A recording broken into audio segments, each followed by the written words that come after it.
And I commend you because you made a decision like, I'm not going to keep doing this and realize that this is not going to work. Yeah. I think as us as human beings, we face two decisions in our head. We're like, man, I'm going to keep doing this because this feels good. Mm-hmm. And the other part is like, man, this is kind of stupid.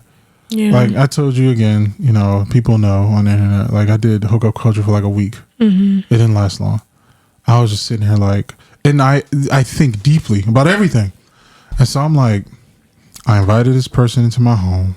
I met on a dating app. I have no absolute idea what they're about. I don't know their morals. I don't know their values. I let them into my heart for this little bit of time. I let them blah, blah, blah. You use my stove and all this stuff. And I'm sitting here like, while everybody's like, this is amazing. I'm like, this is the stupidest shit in the world. Like, you know what I mean? And then I just went right back to it. Gonna be alone. I was like, like, you know what I mean? I'm like, this is stupid.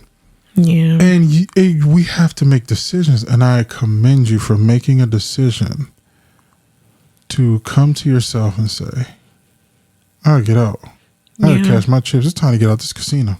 Because I'm going to lose even more exactly than what I came in with. Exactly. Mm-hmm. And it wasn't easy.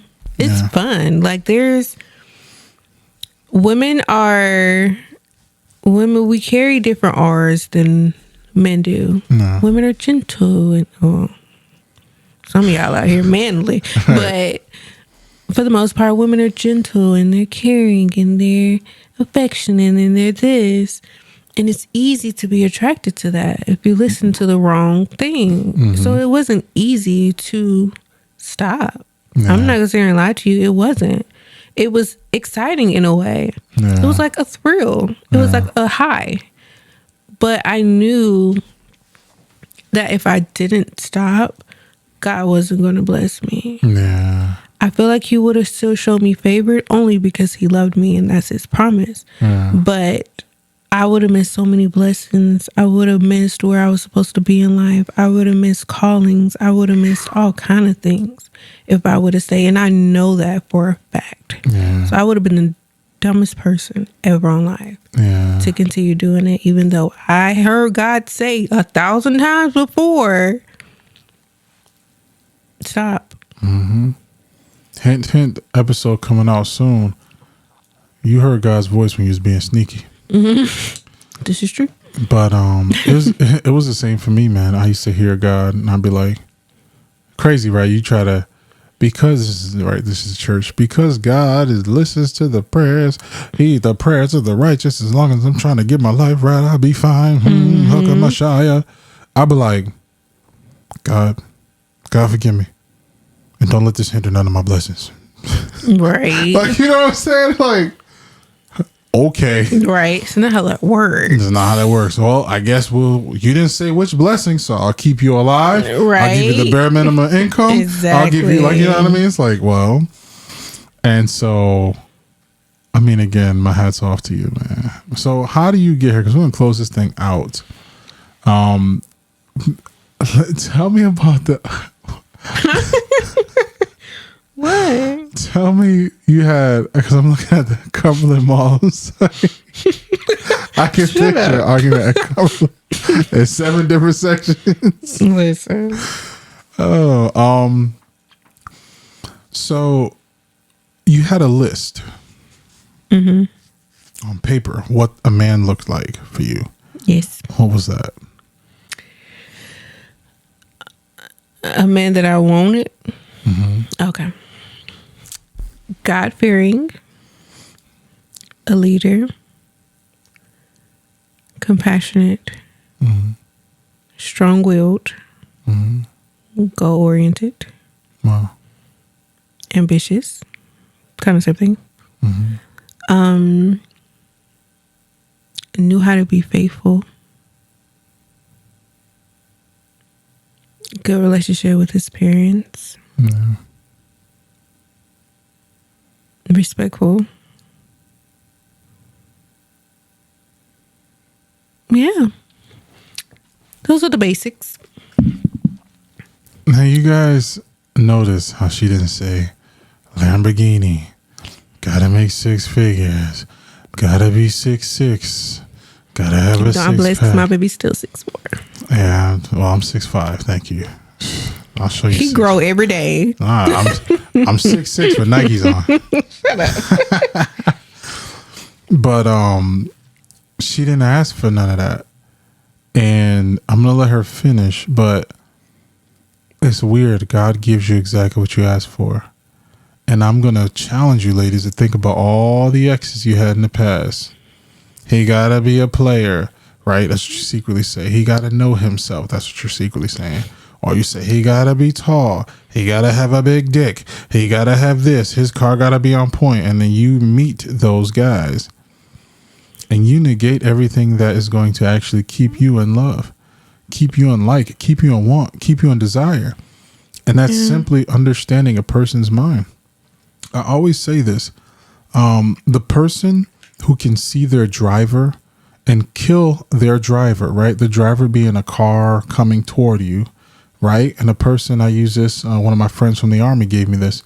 And he said, I said, how do you go out there and you execute? Like, you stay physically fit, you know, you're active, you're a bass player, you go out there, his mission, I'm not going to tell you what his mission is out there in the Navy, or the Army, I'm sorry.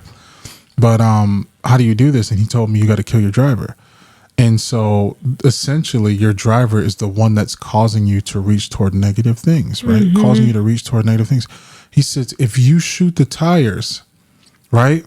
The tires, that's fine. There's a chance the car might wobble and, you know, go left and right, but chances are it's still going to hit you at a slower pace and still kill you. Yeah. If you shoot out the windows or you try to shoot the engine, same thing. It might come to a slow roar, but it still might kill you. Mm-hmm. But if you shoot the driver who's controlling the vehicle, then you kill the thing that's actually coming toward to kill you. Yeah. Because even though the tires and the engine are still intact, the steering wheel's going crazy. He's not going to make it to you because there's no one controlling the drivers or the steering wheel anymore. Yeah. And so these women out here who are trying to, I need him to have this, I need him to have this, I need him to have this. I get that marriage is a status. But the thing is, I recently watched a woman who married a guy who was significantly shorter than her. And you look at them off first glance and you're like, oh, wow, okay. But you look at how she feels. Every picture she takes, she... Happy as all get up. Happy as all get up. Because I know a lot of men even will have this whole, a woman when she's older and frustrated is, you know, that's blah, blah, blah. But I think the same goes. A man when he's in his 20s doesn't really have any desire to work or anything like that. Yeah. And so he picks that up in his 30s. And so I think both sexes reach a point in their minds where like, I need to make a shift. But when it comes to y'all ladies, you're getting older. You're getting older. If Ann says, I want a guy who has this and he has a six pack and all that stuff, that's fine. That's what she wants. Mm-hmm. But what she's understood and what I understood about her, because when I asked God for a mate, I was like, I'm not sitting there asking for no fat butt no more. I'm not asking for no this and no more. I'm not asking her if I had no car. I'm not asking for none of that stuff. I want her to be strong-willed. I want her to love God. I want her to put God before she put myself, put God before she put my relationship, all that stuff. I knew what I wanted. But I know that if she wanted to work toward any of that stuff, she'd do it. Why? Because the first thing, the driver, right, is gone. She would know how to fix her life according because she did the hard part, which was in her mind. It's easy to lose weight and do DIC exercises when I know I'm be out there be an F-boy.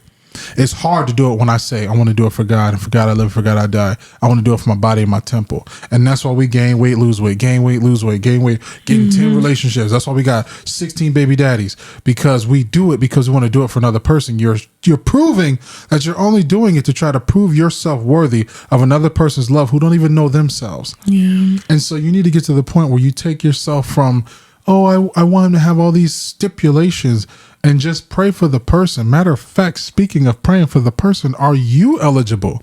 Can you be queen enough? If he's having a bad day, can you be the one that prays for him? Can you do it? Or are you just looking for somebody that's going to make you look good because secretly you feel like crap? Yeah. I'm not taking care of a crap, so to speak, for the rest of my life. You want me to have and hold for 6 and a half death do us part just because I look amazing. A person, fellas, also for you, who does the work in your life. If a woman is there and she knows you have flaws, if a man is there and he knows you have flaws and he's stuck, I like to say that you don't owe anybody anything, but secretly in my heart of hearts, if that person has really stuck by you, you guys were broke and now you're something, you owe that person. You do.